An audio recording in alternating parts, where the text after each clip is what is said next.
la team lactée, il faut qu'on revienne sur une info du jour. Aujourd'hui, je discutais avec une maman qui m'expliquait qu'elle avait eu sa montée de lait de manière tardive parce qu'elle avait eu une césarienne.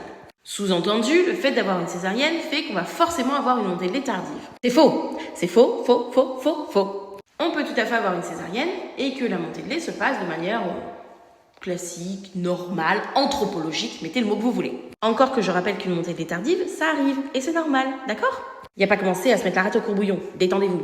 Donc, une montée de lait, elle va être corrélée par plein de choses. Je suis pas sûre que ce soit le mot corrélé que je vais mettre à cet endroit-là, je confonds toujours. Mais bref, il y a plein de choses qui vont déterminer qu'une montée de lait peut être tardive. Alors oui, parfois, les conditions d'enfantement vont faire que on a peut-être des produits anesthésiants, ou alors on est KO parce que ça a été un accouchement très long, ou alors ça a été un enfantement violent, ou alors ça a été un enfantement rapide. Bref, il y a tout un tas de paramètres dus à l'enfantement propre qui effectivement peuvent expliquer qu'on a une montée de lait tardive. Si à ça, vous ajoutez peut-être un bébé qui est fatigué, qui est groggy, qui n'a pas une succion efficace, le manque de soutien, le fait que vous ne vous sentiez pas sécure dans l'endroit où vous êtes, ces éléments-là, peut-être vous ne faites pas de peau à peau, effectivement, tous ces éléments-là vont peut-être jouer sur le fait que votre montée de lait soit tardive. Mais ces éléments-là, en dehors des conditions d'enfantement, c'est des choses qu'on peut retrouver dans n'importe quel enfantement. Voix basse, césarienne, rapide, long, bref, vous avez compris. Donc, votre condition d'enfantement ne détermine pas à elle seule, à elle toute seule, la montée de lait que vous allez avoir, en tout cas le temps de la montée de lait que vous allez avoir. Et je rappelle qu'on parle de la montée de lait, mais c'est un mot, c'est un concept qui est très pas bien. Ce que je veux dire, c'est que souvent on parle de montée de lait, donc les gens croient que avant la montée de lait, il n'y a rien.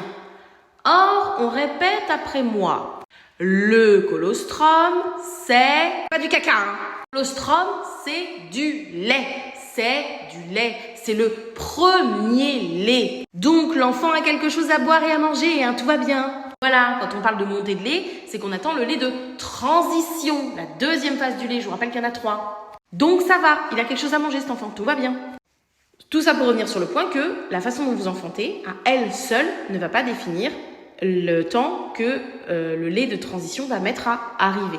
Et puis encore une fois, il y a des conditions qui peuvent faciliter cette transition, puisque si vous faites du pot à pot, si vous avez une mise au sein assez précoce, une mise au sein efficace, parce que des fois elle est précoce mais pas efficace, un bébé qui tète de manière efficace, du soutien, sans pression. Tout ça, ce sont des éléments qui vont aider, des éléments amis de l'ocytocine et qui vont aider.